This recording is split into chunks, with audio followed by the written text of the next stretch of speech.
서병수 시장이 보지를 않았다는 거죠, 영화를. 이 진실을 알고 싶은 거죠. 궁금한 거죠. 도대체 뭐지?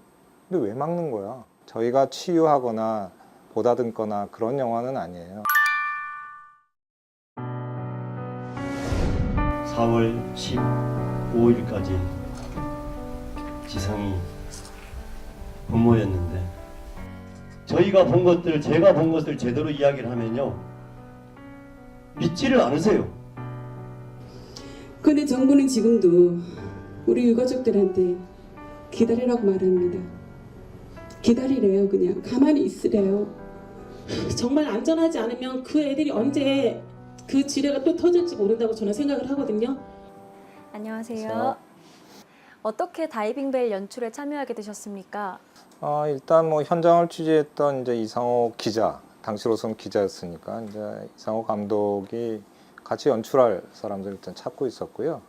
작업을 공동으로 만들어 보자라는 형태의 이제 제안을 받고 이제 뭐 사실은 조건 없이 시작을 하게 됐어요. 왜냐하면 세월호라는 게 뭐 어쨌든 모든 국민의 관심사이고 또 상처를 남긴 사건이지만 다큐멘터리를 만드는 사람 입장이나 뭐 기자 입장에서는 그 사건에 관해서 발언을 할 수 있는 공간이 생긴다는 건 대단히 중요하잖아요. 그리고 내가 사건이 벌어졌을 때는 현장에 가지 못했다는 어떤 일종의 죄책감도 사실은 있었기 때문에 뭐 정말 흔쾌히 작업할 수 있다라는 형태로 이제 결합이 됐고 이제 같이 작업을 하게 된 거죠. 특별히 다이빙벨을 다루는 게 어떤 의미가 있습니까? 다이빙 벨이라고 하는 군안 도구와 관련된 형태의 일종의 그 사건은 어떻게 보면 세월호 사건의 군안 활동과 관련되어서 군안 당사자인 그러니까 정부와 해경 그 다음에 한편으로 그런 상황들을 보도하는 언론의 모습들이 굉장히 적나라하게 드러나는 공간이더라고요. 그러니까 소재는 다이빙 벨이지만 저희들이 얘기하고 싶은 것들은 왜 그 시간에 군안을 하지 않으려고 했는가에 대한 질문을 던지는 것이고 그런 모습들을 보지 않고 왜 언론은 해경의 보도자료에 받아쓰기를 했는가의 부분들의 문제 제기죠. 그러니까 어떻게 보면 현 언론이 갖고 있는 일종의 권력적인 속성들이 뭐 바로 드러났다고 볼 수 있어요. 그 사건은. 영화에서 어떤 장면을 가장 부각시키고 싶으셨어요? 이종인 대표가 기자들한테 둘러싸여 있는 그 공간이에요. 그러니까 그것 하나로도 영화의 모든 걸 얘기할 수 있다고 저는 생각을 했어요. 정말 폭력적이더라고요. 사건의 본질, 내용, 군안 내용에 대해서 잘 모르는 기자들이 일종의 이종인을 한 개인을 어떻게 보면 작은 개인이잖아요. 개인을 일종의 질문으로 말하자면 토끼몰이를 하는 그런 모습들에 어떻게 보면 진짜 전율을 느낄 정도로 폭력적이다라는 부분들. 자, 처음부터 구하실 수 있다고 생각하셨어요? 못 구한다기보다는 안 구하신 거죠 지금. 아직도 해경이나 어딘 쪽에 섭섭한 부분이 있습니까? 실험이라는 이야기가 있었어요. 거기에 대해서 어떻게 생각하십니까? 더 빨리 하실 수 있다면 더 빨리 수습하는 게 더 낫지 않나요? 공이 누구다 이것 때문에 돌아오시다는 말 자체가 너무 궁색한 변명인 것 같습니다. 세월호 밑에서 기다리던 실종자들이 굉장히 많았는데요. 하실 말씀 있으시면 해주시죠. 왜 그 사람이 모든 군안 활동을 책임져야 되는 당사자인 것처럼 질문하는지 모르겠다라는 거죠. 그 질문 자체가 언론이 제대로 자신의 역할을 하지 못하면서 일정한 희생양을 잡아서 쏟아내는 분노와 이렇게 화풀이 같은 것처럼 느껴졌거든요. 오히려 더 취재해야 될 대상이 어디인가, 당신은 어느 공간에 가서 그런 질문을 해야 되는가들을 거기 현장에 있는 기자들한테 오히려 질문하고 싶었던 거죠. 이상호 기자가 나오는 부분이 너무 많은 비중을 차지한 건 아닌가요? 뭐 그건 당연한 거 아닌가요? 반대로 얘기하면. 그러니까 어쨌든 이상호라는 기자가 현장을 돌면서 취재한 덩어리잖아요. 그러면 뭐 주인공이 될 수 있고 또 취재자이자 어떻게 보면 영화의 이제 주인공으로 나오고 있는 거죠. 실제로는 뭐 이상호 기자가 취재하는 과정 자체가 이야기 구조예요. 그러니까 거기에 취재 대상이 이종인과 다이빙 벨인 것이고 그 안의 관계 속에서 말하자면 권력의 속성, 언론의 속성이 나오는 거죠.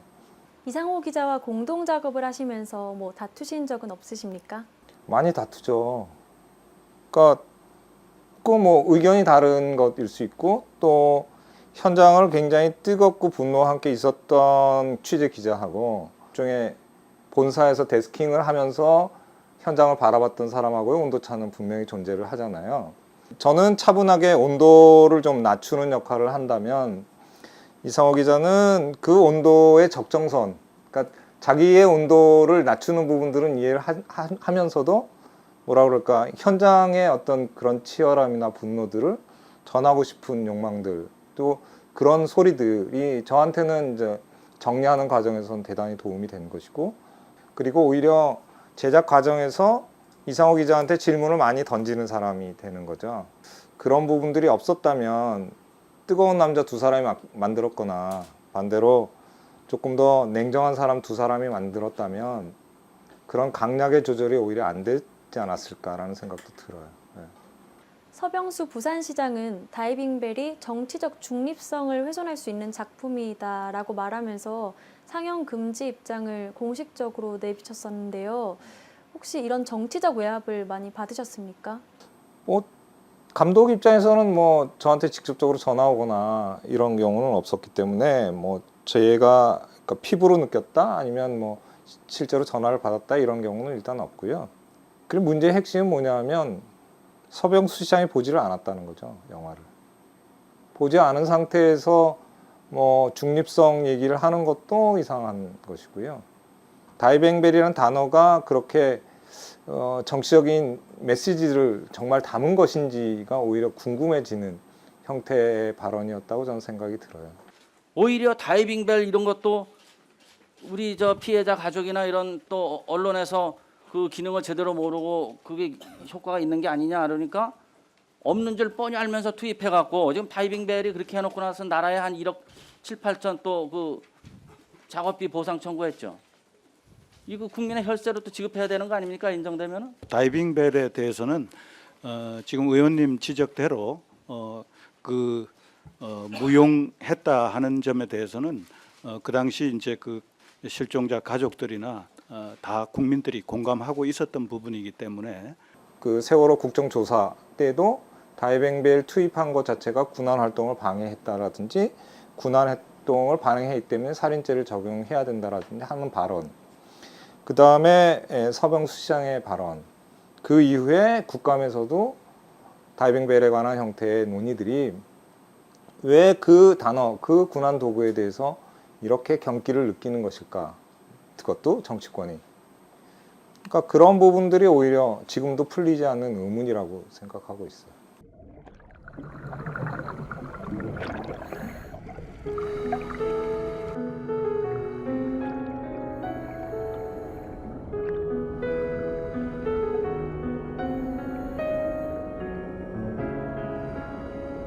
기자들이나 다큐 감독들이 사실은 되게 답답해하고 있어요. 이걸 보고 나서.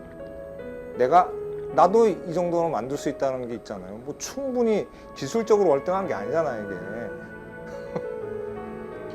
다 있는 거고, 다 널려 있는 거란 말이에요. 널려 있는 거를 내보낼 수 없는 현실이라는 게 얼마나 기가 막혀요.